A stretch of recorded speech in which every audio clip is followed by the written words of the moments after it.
الله أكبر الله أكبر الله أكبر الله أكبر. أشهد أن لا إله إلا الله. أشهد أن لا إله إلا الله.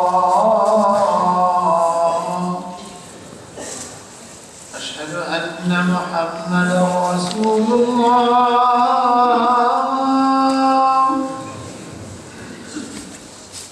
أشهد أن محمدا رسول الله.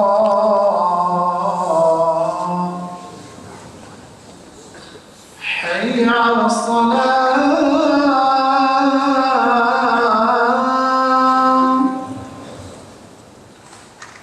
حي على الصلاة.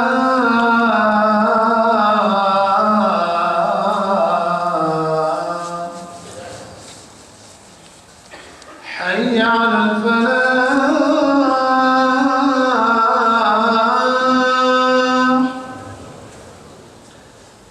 حي على الفلاح.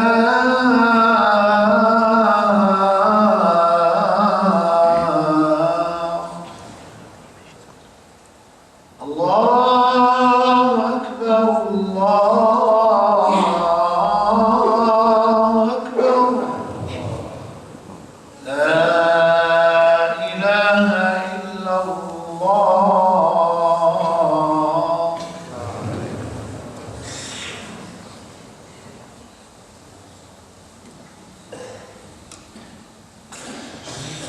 إن الحمد لله نحمده ونستعينه ونستغفره ونعوذ بالله من شرور أنفسنا ومن سيئات أعمالنا. من يهدي الله فهو المهتد ومن يضلل فلن تجد له وليا مرشدا. وأشهد أن لا إله إلا الله وحده لا شريك له، وأشهد أن محمدا عبده ورسوله صلى الله عليه وسلم بلغ الرسالة وأدى الأمانة ونصح الأمة وكشف الغمة وجاهد في الله حق جهاده حتى أتاه اليقين. يقول الله تبارك وتعالى بعد أعوذ بالله من الشيطان الرجيم: هو الذي أرسل رسوله بالهدى ودين الحق ليظهره على الدين كله ولو كره المشركون. موضوع الخطبة اليوم إخواني، الموضوع متعلق بالرقية، بالعلاج بالقرآن، ومتعلق بالشرك. وهذا الموضوع له أهمية عظمى لأنه متعلق بالعقيدة. كثير من الناس مرضى ويشتكون من أعراض مختلفة متعلقة بالسحر وبالجن، وكثير منهم يمشون إلى أماكن مختلفة وإلى أينما وجدوا أو سمعوا بالشفاء وبالعلاج، وكثير منهم يقعون في الشرك. والمصيبة الكبرى إخواني أن هذا الشرك كثيرا ما يكون مصورا بالدين، ما يكون ملبوسا بالدين، أي أن الذين يعملون الشرك ويعطونه للناس يتمظهرون بمظهر الدين وبمظهر العلم. فكيف يعرف المسلم العامي كيف يعرف الحق من الباطل؟ وماذا يمنعه أن يقع في الشرك والذين يدفعون له الشرك هم من أهل الدين ومن أهل العلم؟ فهذا موضوع خطير سنتكلم فيه إن شاء الله. فأول كلام إخواني أن الإصابة بالجن وبالسحر حق، شيء موجود. يكفينا قوله تبارك وتعالى: وكذلك ما أتى الذين من قبلهم من رسول إلا قالوا ساحر أو مجنون، بحيث أن كل الأنبياء اتهموا بالسحر وأنهم مجانين يسكنهم الجن. فهذا يدل أن البشر منذ بدايته يعرف مشاكل السحر والجن، شيء معروف ومذكور مرارا في القرآن. وكيف يعرف الإنسان هذه الإصابات من مشاكل الدنيا العادية؟ لأن الدنيا فيها مشاكل وأمراض وأحوال، فكيف تعرف أن هذا شيء غيبي أو أن هذا شيء طبيعي عادي؟ ففيه 4 أعراض ذكرها الله تعالى في القرآن تدل أن الإنسان به مشكل غير طبيعي غيبي. فأول أعراض يقع من السحر والجن، الله يحفظنا ويعافينا ويشفي مرضانا، هو التعطيلات في الحياة. يعني الحياة معطلة موقوفة، الإنسان لا يجد الشغل، أو ماله يفنى، أو لا يجد الزواج، أو لا يجد الأبناء، وغير ذلك من التعطيلات. وهذا قوله تعالى: ومن شر النفاثات في العقد. يعني ربطوا حياتك بصفة يعني غيبية بالسحر حتى لا تتقدم في حياتك. والعلامة الثانية هي المشاكل الصحية الغير طبيعية، أمراض وأوجاع لا يفهمها الأطباء ولا ينفع معها الدواء، كقوله تعالى: كالذي يتخبطه الشيطان من المس. الإصابة بالجنون والصرع من أثر الجن والشيطان. والعلامة الثالثة، الأثر الثالث للسحر والجن، هي الحالات النفسية الغير طبيعية، كثرة الغضب والخوف والحزن والنسيان واختلاط العقل وسماع الهواتف إلى الجنون حفظنا الله. وهذا في قوله تعالى: فيتعلمون منهما ما يفرقون به بين المرء وزوجه. تتغير المحبة إلى كراهية وإلى غضب وإلى مشاكل. والعلامة الرابعة هي المنامات المزعجة، وهذا قوله تعالى: ويذهب عنكم رجس الشيطان، إشارة لما وقع ليلة معركة بدر من أن الصحابة عدد منهم أصبح على جنابة من تأثير الشيطان حتى يكونوا على غير طهارة في مقابلة العدو.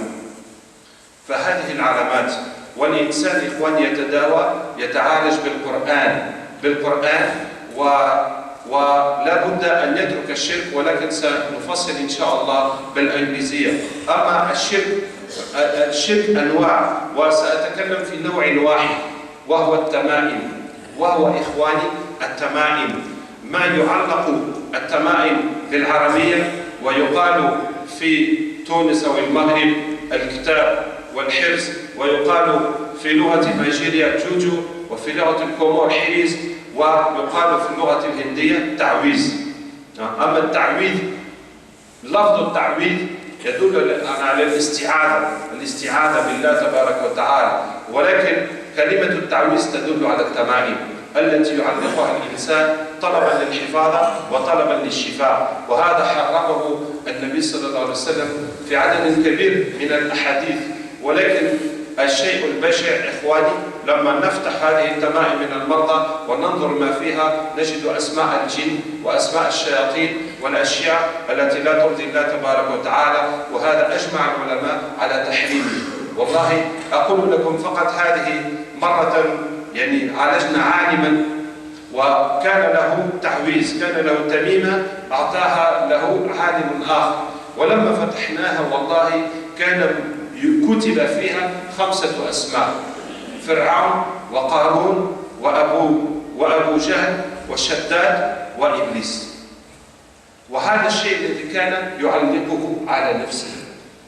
فيا إخواني شيء رهيب، والله شيء رهيب، شيء شيطاني دخل موجود في المسلمين ومشابه ملبس بالعلم وبالدين. والله قد يعني عالم لا أذكر يعني مكانه، ولكن شكت لي إحدى المرضى أن هذا العالم أعطاها تعويذا، فلما ارتدته صارت في صلاتها لها أفكار شيطانية وأفكار جنسية. فلما شكت إليه أن هذا التعويذ زاد في مرضها وصار هذا المشكل، فأمرها أن تقرأ القرآن بالمقلوب. ولا حول ولا قوة إلا بالله. انظروا كيف يجتهد الشيطان حتى يضل الإنسان وهو عالم وحتى يقع يعني في أعمال الشيطان ويقع في الكفر ويدل غيره على الكفر. Today, inshallah, we are speaking about Roqya. And this topic has great importance because it is related to Aqidah, it is related to Iman. That means many people suffer of ghaibi problems, of sihr and jinn problems, and they go to various places to any person because they're desperate and they take different kinds of healings and they fall into shirk. They go to some places and they are given shirk to be treated with. And the biggest problem is that this shirk is mixed with deen. It is given by people who have an appearance of deen and of knowledge of deen. And this is, so how can a normal Muslim know that this is wrong when the person who is giving him that, he is the person who is supposed to teach him deen and to show him deen, and they are teaching deen, and they are showing deen, and they are practicing shirk at the same time. So how can normal people understand that? So there's many kinds of shirk, but we are going to speak only about one, about ta'weez. About ta'weez, meaning the things you attach on yourself, on your car, on your house, that you hang for protection or for healing. So this is the topic. So first of all, the problems of jinn and sihr are a reality, because Allah Ta'ala mentions it many times in the Quran. And for instance, Allah Ta'ala says, وَكَذَلِكَ مَا أَتَى الَّذِينَ مِنْ قَبْلِهِمْ مِنْ رَسُولٍ إِلَّا قَالُوا سَاحِرٌ أَوْ مَجْنُونٌ. That is how any messenger that came before, he was treated to be a sorcerer or possessed by jinns.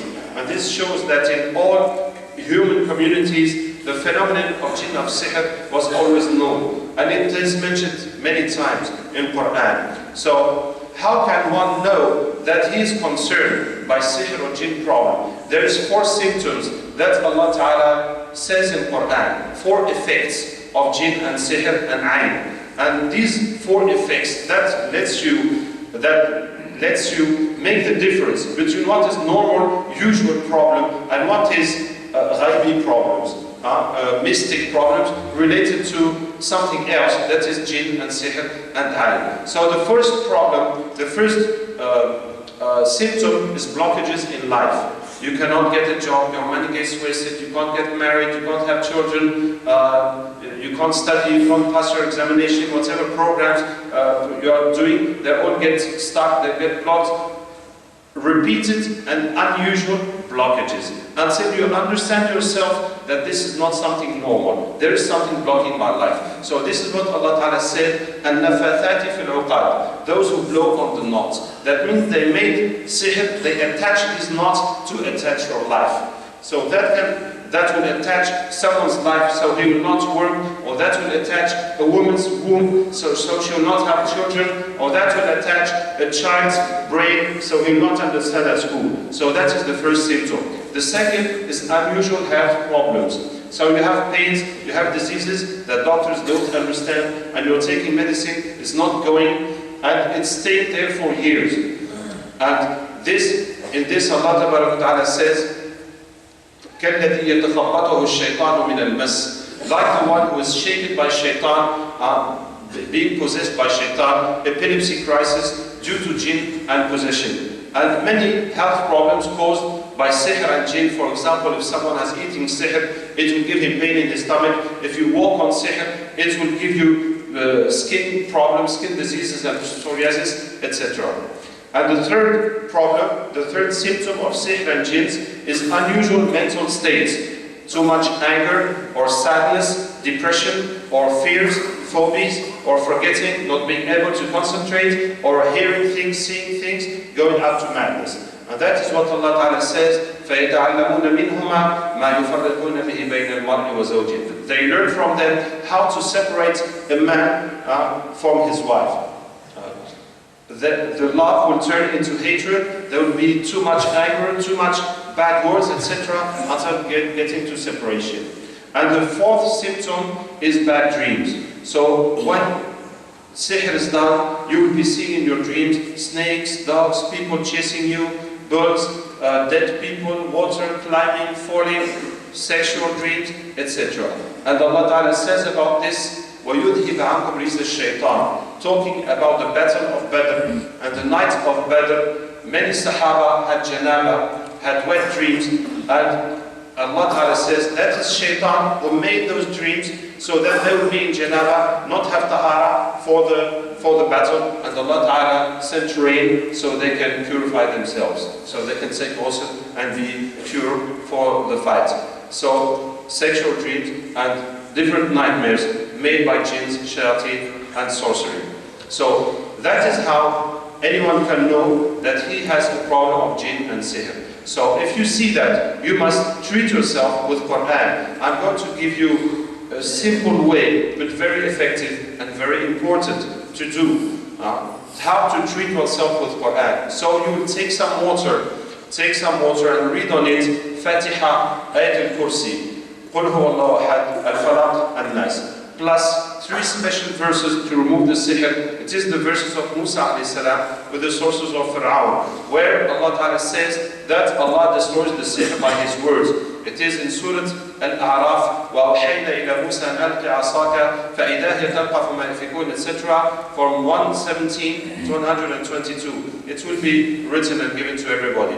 Surah Al-A'raf 117 to 122. Then in Surah Yunus, فَلَمَّا أَلْقَوْا قَالَ مُوسَى مَا جِئْتُمْ بِهِ السِّحْرُ 81 and 82. And in Surah Taha, قُلْ لَا تَخَافْ إِنَّكَ أَنْتَ الْأَعْلَى from 68 to 70. These are the specific verses to destroy the sorcery, plus Fatiha, Ayat al-Kursi, Qul huwa Allahu ahad, Falaq, and Nas. You read that 11 times on water, and then you drink from that water. You're going to bathe for 3 days, or 5, or 7, 9, 11 days, according to your problem, or you can do more.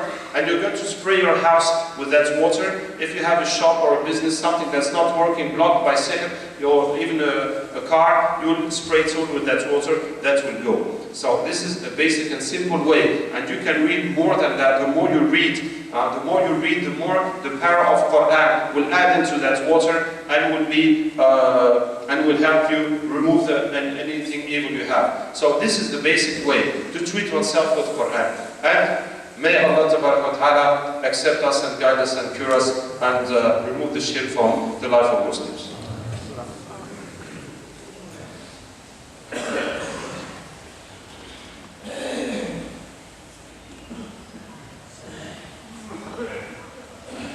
Alhamdulillah wassalatu wassalamu ala rasulillah. Subhanaka la ilma lana illa ma 'allamtana innaka antal alimul hakim wa la fahma lana illa ma fahamtana innaka antal jawadul kareem. Now we are talking about ta'weez. These things that people attach on them or put in their houses or cars for protection or for healing. So you must know that Rasulullah in about 30 hadiths has condemned that and said it is shirk. Now, when we open those things, we find so much shirk and kufr inside. You get verses of Quran and you sometimes get dua, and then you always get other things. I'm going to tell you a bit of what is inside. We don't actually need to know what is inside because Rasulullah has forbidden it. But I'm going to explain to you some of what is inside. Sometimes you get these words, Ilahi bihurmati yamliha maksalima kashfutat fatyanus daqyanus, etc. wa kan bihim qatmi. Oh my God, I ask you by the value of yamliha maksalima kashfutat, this and that, and their dog qatmir. And they say this is the names of cave people, of the 7 that were sleeping for 300 years in the cave. So there's absolutely no evidence to say the names of those people. And even if it is the names of those people, what need do you have to say, Ya Allah, I ask you by the value of Yabliha, Maksalima, this and that? We don't even say, Ya Allah, I ask you by the value of Nuh and Ibrahim and Musa and Isa and Muhammad sallallahu alaihi wasallam. Why should we ask through the name of those people? وَكَلْبِهِمْ قَتْمِيرٌ, and their dog Qitmir. How can you say, Ya Allah, I ask your help by the value of this dog that has passed away more than 2,000 years ago? How can you ask Allah by the value of a dog? This does not make sense. You see? And I tell you, it is all names of shayateen. No, those people, no dog in it. You get in, there's one ta'weez, very widespread, where it is written hafid in separate letters, and hafid backwards, and hafid in mixture, and hafid means protector, and beneath that, there is a share, poetry, there is a piece of poetry that says,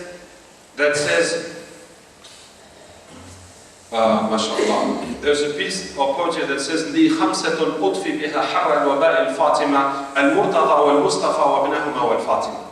I have 5 things to protect me from hardship. Mustafa, Murtada, their 2 sons, and Fatima.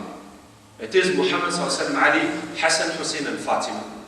That means that this Hafid they are talking about is not Allah. They are talking about those 5 people as protectors. And don't think this is a Shia thing. You get this in Sunni places and shops everywhere. I will talk about the numbers. You have a lot of ta'weez with numbers, squares with numbers inside. What do those numbers stand for? So the people who make ta'weez, they say it is the names of Allah and the verses of Quran, they turn into numbers. So how can it be turned into numbers? Because in Arab days, they did not have numbers, they used letters as numbers. Alif, ba, ta, alif, ba, ja, da, ha, etc. Alif is 1, ba is 2, jim is 3, da is 4, ha is 5, etc. Then you get 10, 20, 30, 100, 200, etc. So if you take Allah, alif is 1, lam is 30, lam is 30, and ha is 5. So that gives you a total of 66. So now, if you write 66, if you write a full page of 66, will that protect you from anything? Will that give you anything? What effect will that have? If you say that Bismillah ar-Rahman ar-Rahim gives 786, I didn't check it out, but just let's suppose it is 786. What can you do with that? Can you eat, say, 786 and eat? Or before you go to the toilet you say 786? Will that have any effect? Will that stop shaitan eating with you? That has absolutely no effect. That has absolutely no effect. And by making Roqya, one day, when Jinn spoke with the patient, I said, who are you? He said, I am 66. Because if total of Allah gives 66, how many words will give you the same total? 1 plus 30 plus 30 plus 5 is 66, 2 plus 20 plus 40 plus 4 is 66. And so many different words will give you 66. So how can you know what you are writing? And sometimes you get a square with numbers from 1 to 9. So that absolutely has nothing to do with words. It is just numbers from 1 to 9. And sometimes they say that they make these numbers because they, in order to avoid taking Quran in the toilets. And that is wrong. Because the same paper has Quranic verses, and after the verses you get the squares with numbers.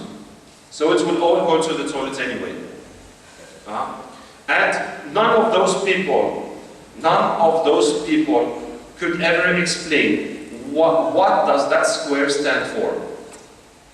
And I tell you, inshallah, what does that square stand for? Because we are used to treating people, to converting those jinns, inshallah. But the Prophet ﷺ once made a square. And he said, this is man. And this is his ajal, his line of death, surrounding him. That means whatever you go, wherever you go, whatever you do in your life, death is waiting for you. Whatever you do, you're going to get to death. And then he put a line from the center of the square going past the square. And he said, this is the hope of man. So this is your projections. You want to do this and you have plans and etc. And those plans go far beyond your death. So everybody says, I want to make Hajj next year, I want to marry my children, I want to do this. And you don't say, well, maybe I'll die before. And you're having plans and plans. And then he put small lines said this is the problems in life. If he will avoid that problem, he'll get into that problem. If he avoids that one, he'll get into that one until the death will come.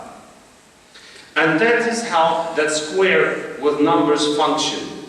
Those vertical lines are the life of man. His life, his wealth, his marriage, his health. And the lines across are the orders to the jinns to disturb his life, to disturb his health, to disturb his marriage, to disturb etc. And the numbers are the codes of jinns that are called to do that work. I'm telling my brothers, that the square with numbers is the sihr itself. That is the program calling jinns and asking them to disturb the life of those people.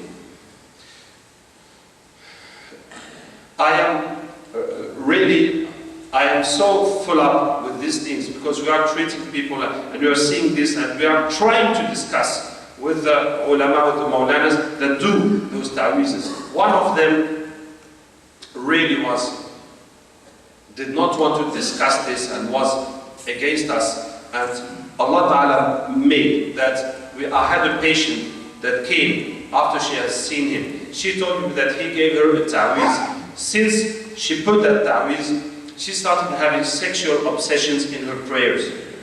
And she complained to him that this is what your ta'weez has done to me. And he asked her to read Quran backwards. To read Quran backwards. I said backwards, he said yes, backwards. So, for example, instead of saying Bismillah ar-Rahman ar-Rahim, you say Ar-Rahim ar-Rahman Allah Bismi. Saying things backwards. Subhanallah. Yani, how can someone have knowledge of deen and fall into satanic acts?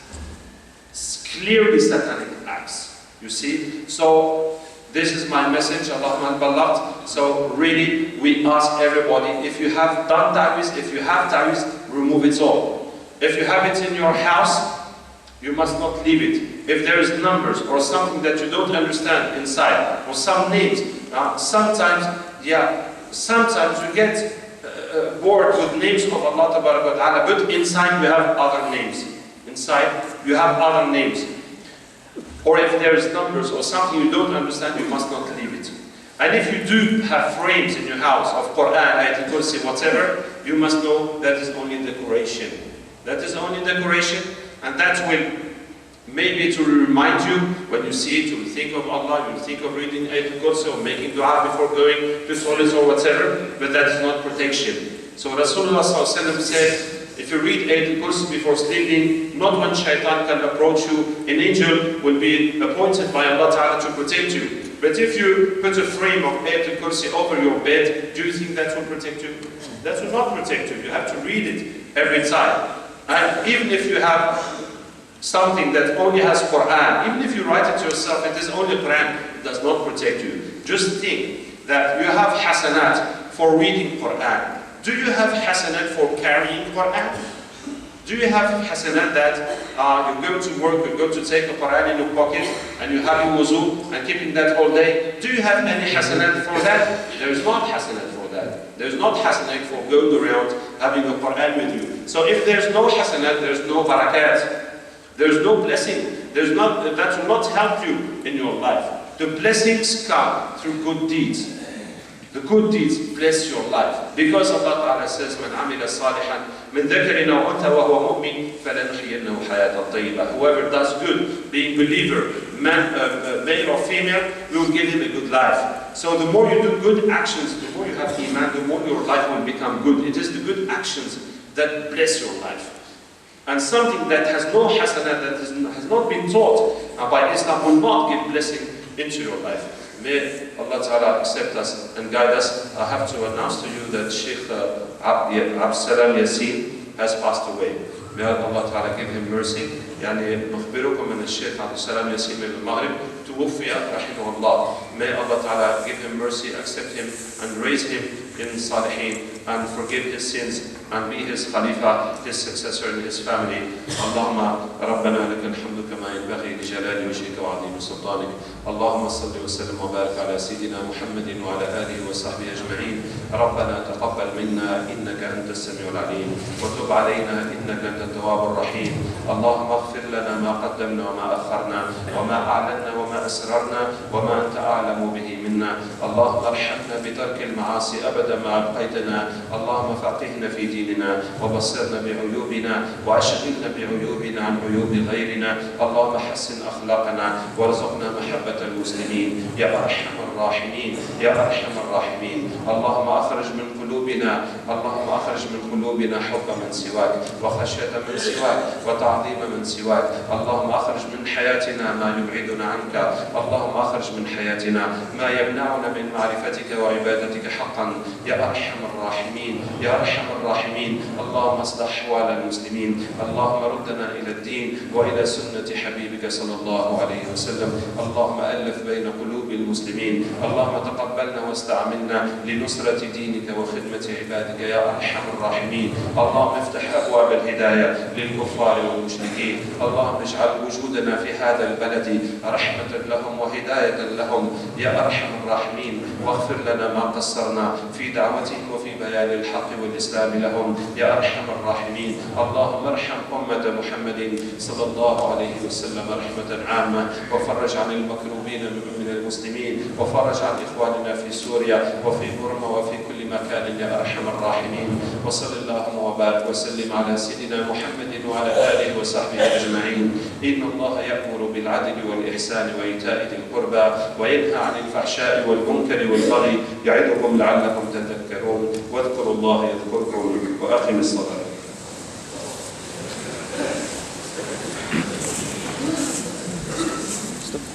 الله أكبر الله